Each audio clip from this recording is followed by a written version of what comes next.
tayo ipapakita ko yung yung gulay nila dito sa bundok. Ito ay organic na gulay nila, kaya dito naman ay ipapakita ko sa inyo. Ang gulay na ito guys, ang gusto niya yung medyo malamig na klima, kaya dito sila sa bundok nagtanim sa medyo masukal pa. Ayan, daming puno sa baba nila tinanim.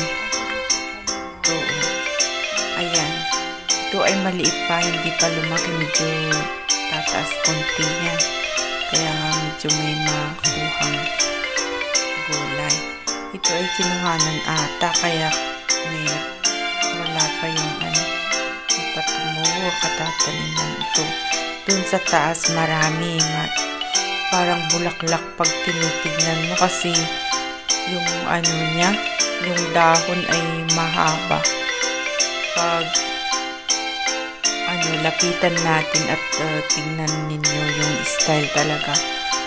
Ginawa nilang parang orchids, kasi parang decoration, pero ito ay gulay. Sinaserve nila ito sa mga restaurant pag yung mga organic na vegetable, ganyan. Special dish nila din ito sa mahal to. Yan, tingnan ninyo to, parang design nila din na parang orchids. Ito ay puno ng tinang, puno ng buwak. At sa atin dito. Maganda. Hindi ako umakyat sa taas, natatakot ako kasi parang may ahas. Dito lang. Ayan. Ganyan.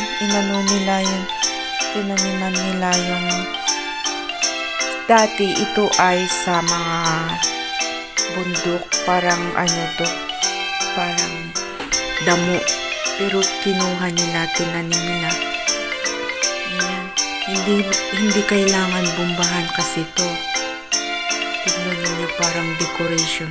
Kung mas kayo pa doon sa taas, mas maganda, pero hindi ako pumasok. Ayan.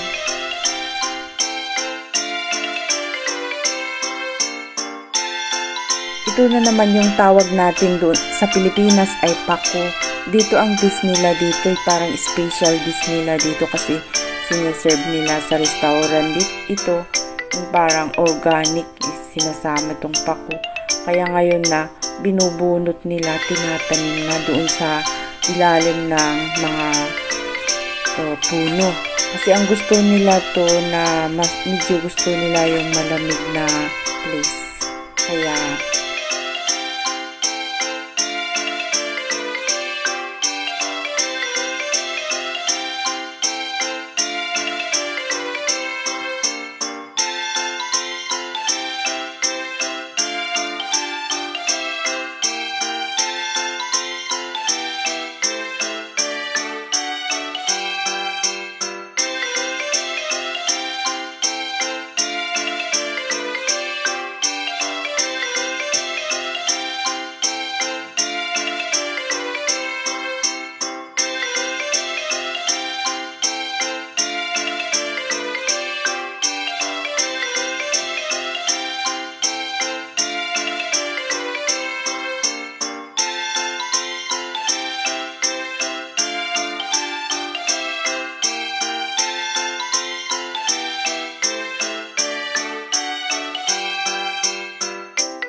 Ayan guys, makita ninyo talaga ang mga kagubatan dito ay masukal yan.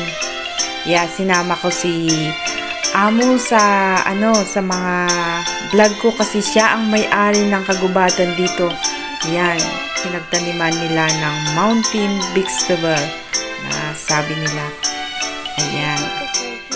Salamat sa panunod ng aking video. Sana hindi kayo magsawang manood ng aking video. Bye-bye. Next video again. Support again. Bye-bye. God bless you all.